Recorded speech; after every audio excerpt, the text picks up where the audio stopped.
Hi, my name's Charles Marsala. I spent 8 years on a city council, a term as vice mayor and a term as mayor, and ran for Senate in the year 2016. I'm coming to you from New Orleans in front of Henry Clay. Henry Clay was one of the great senators of all time for America. His system on taxation and tariffs is what we implemented to fund the infrastructure of America in the 1820s. Today, we have tariffs and many more issues we need to address. So we've created numerous topics on our YouTube channel and on our website to have those discussions. We know that the founding of the great country of America required great debate and smarter conversation. If there's something you'd like us to add, please let us know, and we'd be happy to add that topic to our playlist for future discussion. Please join us in the smarter conversation. Welcome back to Awe News. We're with Admiral Brett Giroir, who's here in New Orleans to speak to the Jesuit class.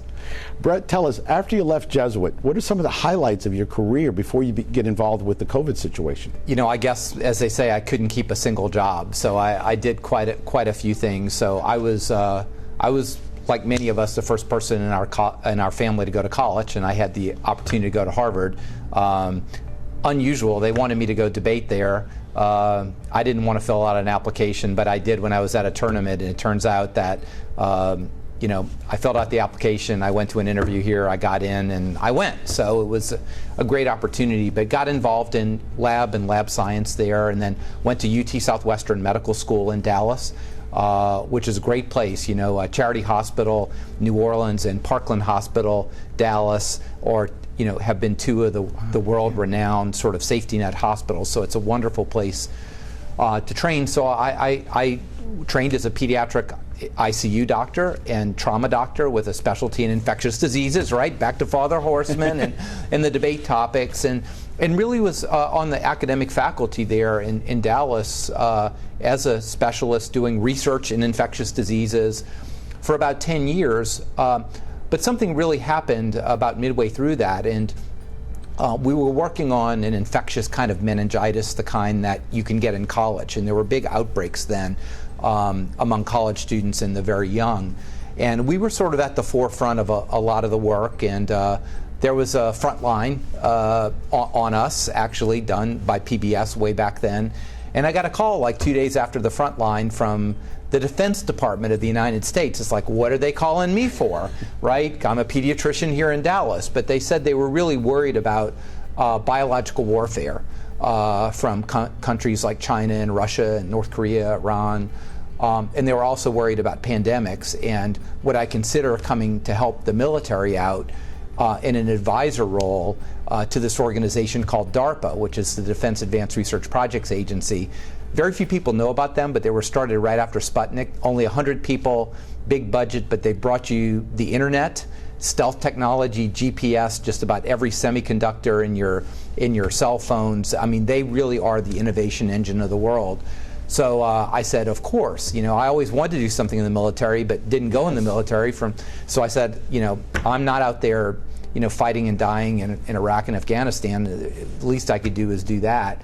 So I started working for defense and the intelligence community while I was still academic faculty, and did that for several years. And people didn't know what was going on because I'd like go away for 2 weeks and couldn't tell anybody what I was doing, and then come back. And you know, I had high clearances and was doing a lot of things.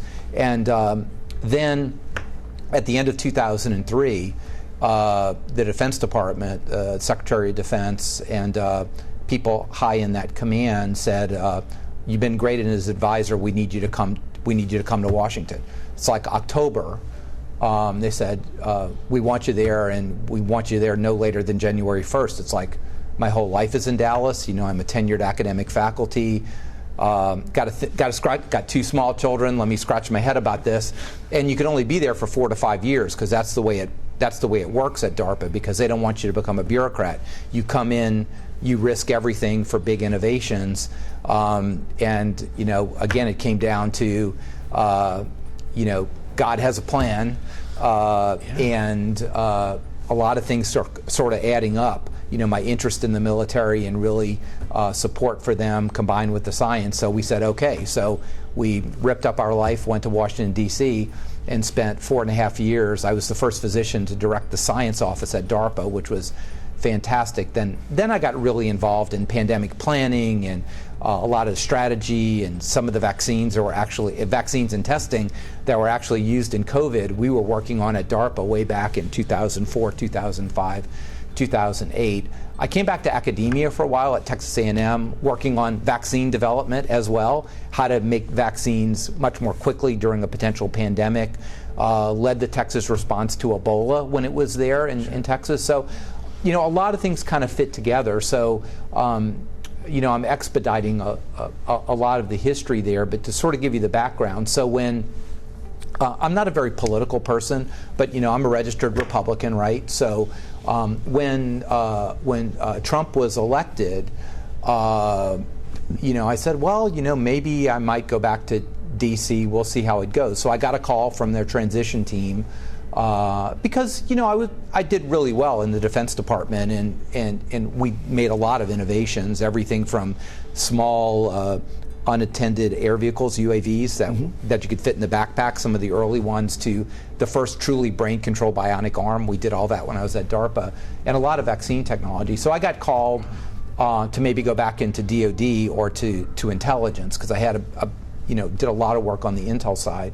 And I said, look, it's an honor to serve the country, but I really want to go in public health because, I'm a doc. You worked all my life in infectious diseases, back from Jesuit all the way up. And I'd really like to spend full time on that instead of just a part of it. And the transition team said, that's really excellent. And we talked about a couple of different positions. And really, the position that was top of my list was something called Assistant Secretary for Health, which is the chief public policy, public health person in the country. So the ASH, as they call that person, is responsible for writing the National Vaccine Plan, the plan for HIV/AIDS, hepatitis, the nutrition guidelines, the physical fitness guidelines for America. We did all that when I was there. And I also, as you pointed out, because we had such a problem, I was sort of named the drug czar at Health and Human Services because of the opioid epidemic that we had. So I was working in all these areas before the pandemic, and of course deploying a lot with the Public Health Service.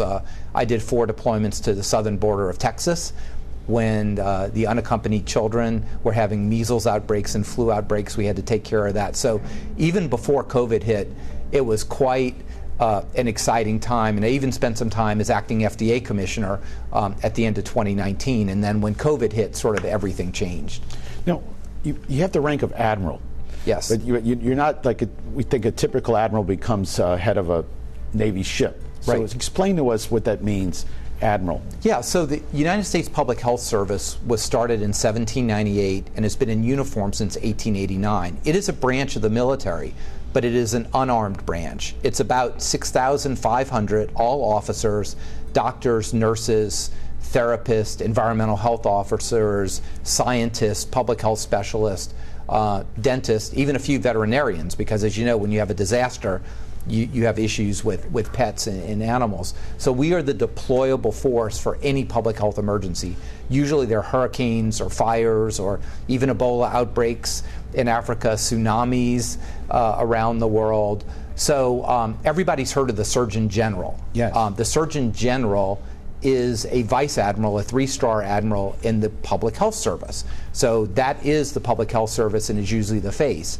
But I was number 5, the 5th time in history that the Assistant Secretary for Health sort of met the requirements to go into the service, and President Trump wanted me in uniform. So you have to be nominated specifically by the President for that position as well and confirmed by the Senate. So for the 5th time in history, the Assistant Secretary was also a member of the Public Health Service.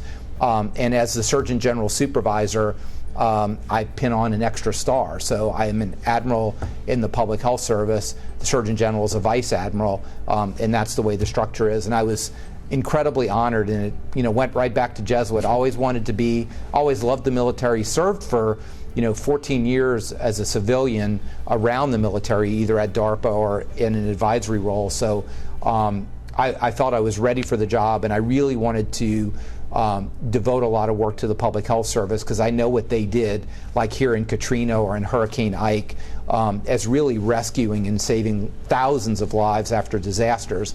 And I wanted to be a part of that and strengthen it for the future, modernize and strengthen it for the challenges of the future. And one of them was for a pandemic. So we started doing things in 2018 that, thank God, we had gotten through a lot of. So when the pandemic hit, we were ready to go to Japan to take care of the people off the Diamond Princess and rescue them out of hospitals, to go to Wuhan and bring them back. And of course, we deployed all over the country, from tribal nations to the Javits Center to the hospital ships, taking care of people, running the testing sites. We started drive-through testing sites. New Orleans was one of our first sites that first week, first 3 weeks in March.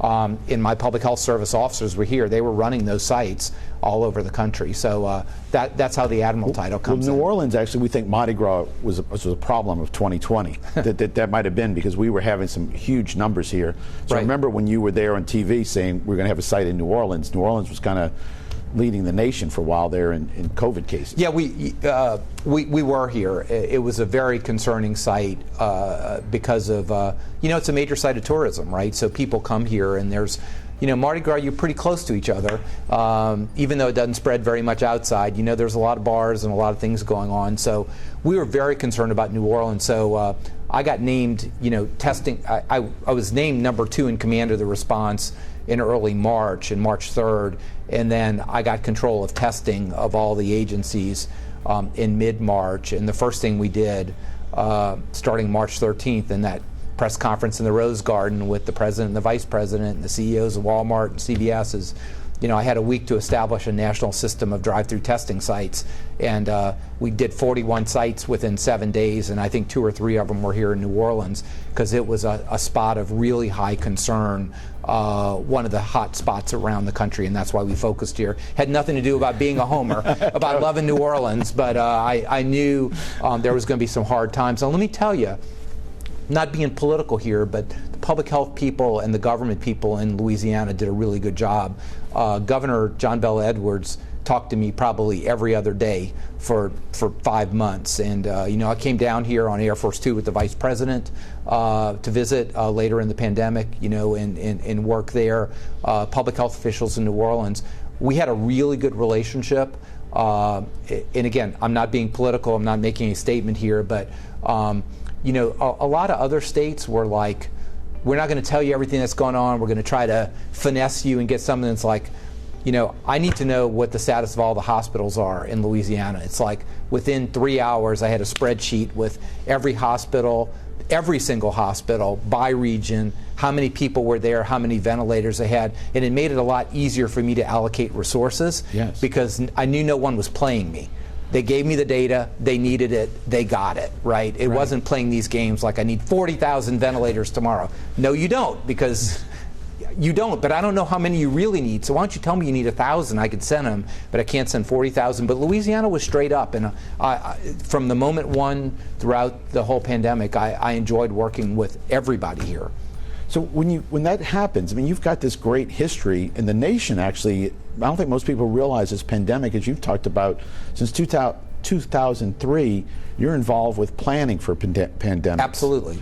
And this happens, so we actually have mechanisms in place because it's been on the radar for 15 years.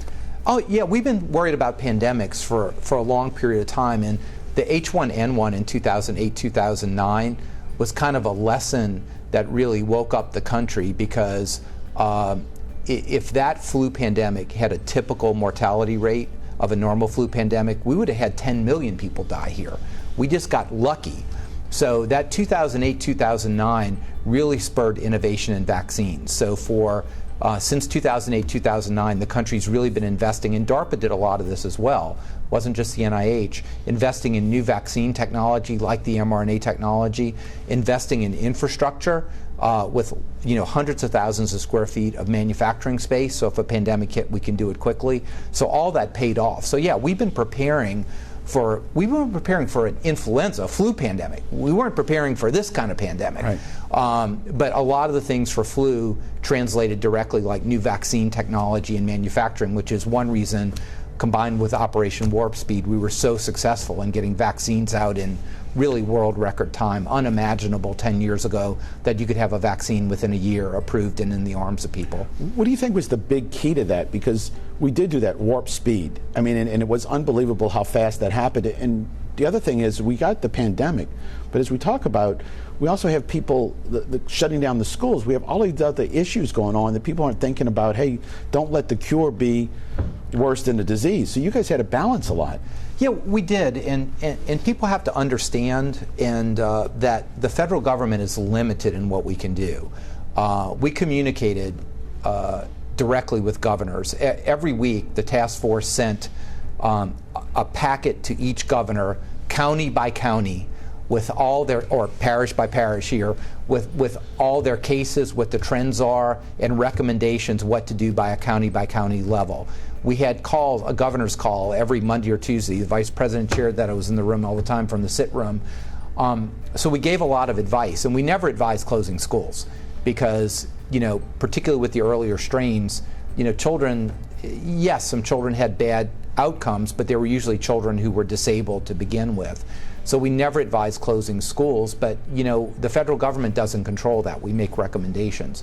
So some states got it pretty much right. Some states went crazy. Some states didn't do anything. And I think you had to have a balance somewhere in the middle. I was in Washington, D.C. They closed down everything, including outdoor dining. Couldn't even go outdoors. So I lived in an apartment close to downtown. When I'd get home, if I'd get home at night, we'd see, because you couldn't go outdoors, there'd be 40 people in a little room because they'd get takeout and they'd have their party there. So how does that help in the pandemic? You close down the roof and you close down outdoor dining so that people pack in. So that's an example. But one of the biggest things about the pandemic, one of the secret sauces, and it's very important and we have to learn, is the federal government could not handle this on its own. Period, full stop. The CDC is designed to be an advisory kind of body. It's not an operational body. So the biggest thing was mobilizing the private sector. It's getting the private sector, from the Walmarts and the CVSs to the General Motors to the vaccine companies. Now the federal government supported that with a lot of money, regulatory relief, and help with the science. But it was really igniting the public sector, the private sector, by public sector partnerships that really was the key. And you saw it many times. I talk about March 13th. It was sort of my first day as the testings are, and I got kind of swept up in the White House, and that's why I got moved on to the task force immediately, and I was there every day, two seats down from the vice president every day. So Dr. Birx was there, Fauci was there, and I was there right along that side of the table. But the real key was, getting those CEOs in the private sector to keep our grocery stores open, right? We didn't want, it's bad enough having a pandemic, how about having no food, right? To keep, the drugstores open and to start testing and utilize them for testing and eventually for vaccines. To have the big manufacturers start manufacturing gowns and 3M with masks. It was a real mobilization of the private sector, and that's something we have to not only learn from but sustain. We forget about things pretty quickly. Like the pandemic's gone, so everything we're built, we're just going to let it senesce. We can't do that because it's not our last pandemic. There are going to be more and more threats. But if we keep the private sector mobilized, working productively with the federal government as a partnership, that's really the key to our preparation and our response. I saw you on TV many times in front of Congress doing the press conferences, and I thought, they don't realize he was a debate champion. I mean, you were getting some questions, and I think many times you actually maintained control of the press conference because they were trying to take it off in a direction. It seemed like those press conferences were going on for hours and were sometimes getting out of hand. But you were there, and you were very firm as to where it was going to go. Yeah, it was very challenging, but I must say, as challenging as it was, and it's challenging to walk out in the Rose Garden and have literally 500 reporters there, more camera clicks than I remember the first time I went out there was at March 13th in the Rose Garden, and you go outside and there must have been 10,000 camera clicks in the first 10 seconds. It sounded like machine guns out there, and it kind of stunned me a little bit about that. I'd done a few events with the president before, but nothing, of that magnitude. But then it was a daily basis, and you're right. For better or for worse, we had nearly daily press conferences, and the president would have them go on as long as people wanted to ask questions. So sometimes it was 40 minutes, and sometimes we were there for 3 hours. What I tried to do is to be as, I hate people who double speak, who they sound like the oracle at Delphi, right? Whatever they say, it can't be right and it can't be wrong. So I tried to give people straightforward responses. I tried to answer their question. When I didn't know the answer or it could not be known, I told them that. Look, we're working on that. This is a new virus. I tried to be humble about it and always honest and transparent.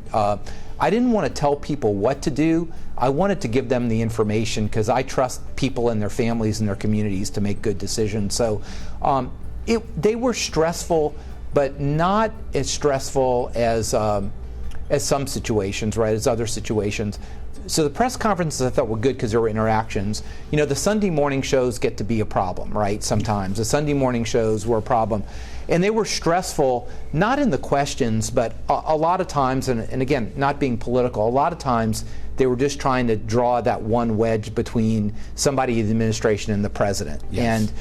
And I would always answer honestly, but I knew if I would answer something that was contrary to the president, and I often had to because I would be honest, that for the next week the only thing they would talk about is me contradicting the president as opposed to the 20 minutes of other good public health information right. that I wanted people to have. And that was always sort of a give and take about you had to be honest and transparent, but you didn't want the media diverted for their own political right. reasons. I went on the media so I could inform the American public, not so I could influence an election, right? Oh, absolutely. Now, warp speed. Are there some practices that came out of COVID that you think will become standard moving forward? I hope so, right? I really do hope so. One of them, as I said, was if it's a compelling, public interest, the federal government could offset some of the risk. And we did that at DARPA, right, for early things. I mean, the idea of having a stealth aircraft, that's a very high-risk thing. And there was no requirement from the military to have an invisible plane, but it was a good idea. There was no requirement to have the internet, but it was a good idea. So we've always de-risked things kind of early in the stages of development. But for these vaccines, typical companies will go through phase 1, and if phase 1 is positive, then they'll start investing into phase 2, and if phase 2 is positive, then they'll start investing in phase 3. What the government allowed is all those things to be done, but to be done simultaneously instead of sequentially. Because if you put a bunch of money in and you failed after phase 1, you only lost money. Right. But if you were successful, you gained a year or 2 years by doing it sequentially. So I think the government working in compelling things like that to take the risk. Also, people don't talk about this, but we had some of the best intelligence analysts and artificial intelligence people working to help point where the clinical trials should be. That's never been done before. So they used all the big data, analytics, everything they do in the intel world, very, very sophisticated, to help tell the NIH and the companies what was happening early on is there'd be an outbreak, so they'd go there to do part of the trial, but by the time they get there, the outbreak's over, right? So you can't tell whether the vaccine works. But they used a lot of predictive technologies to say, go to the vaccine here, and that's where we can get the best results so we can prove whether it works or not. So those kind of things can be done in the future, can really be done in the future, and I hope they are. And testing was the same way. I signed $6.5 billion worth of checks for testing. A lot of that was for advanced research and development, and a lot of it was to secure the industry. So I basically, told people like Abbott, those little cards yes. that, I went in the Rose Garden and swabbed my nose and demonstrated that. I said, look, if Katie Couric could have a colonoscopy on air, I could swab my nose and demonstrate how easy it is, right? But that was very effective press conference you had when you did that. I mean, you came in, you ran the show, and it showed we're getting this done, and we're going to get this out to the public. I mean, right, and we had already started. We had sent probably 500,000 of those cards by that time out to. There's a lot of shelters. I think there was a wildfire or there was something going on, and we'd already started sending them to some hot spots. But I told Abbott, make as many as you can, as fast as you can, and we will buy all of them. And I said, how many can you make in like 4 months? He said, maybe like 150 million. I said, okay, here's an order for 150 million. I want them all, right? And make as many as you can after that, because we wanted them to keep the production going. And then we sent them out, free of that. But I wanted to demonstrate, and there was a lot of discussion, like, what if you mess up? You're in front of the president. You're in front of the, God knows how many people are watching that in full press corps. I said, but. Testing is often mysterious and it's scary. And when it started out, they had to stick that thing way back up to your brain, which is very uncomfortable, right? It's very uncomfortable, and people didn't want it. So I just said, I'm in uniform, I'm in my dress blues, I'm in front of the president, but I'm going to take the swab out, I'm going to rub my nose, and I'm going to put it in there and show people how easy it is. And I hope that kind of, made it more available to people that say, look, I can do this, this isn't so bad, to help increase testing. So I'm glad I did that. It was pretty controversial. A lot of the communicators at the White House didn't want me to do it, but another thing I'll say is the president or vice president never told us what to say on those stages. We were never scripted. We were never giving talking points. It's like we had our situation room meeting. Often we'd brief the president, and you'd go out there, and he had a lot of trust, both the president and the vice president, in the team, and literally I was never scripted one moment about what to say. The vice president would sometimes say, I think the country's worried about X or Y. You might want to talk about that.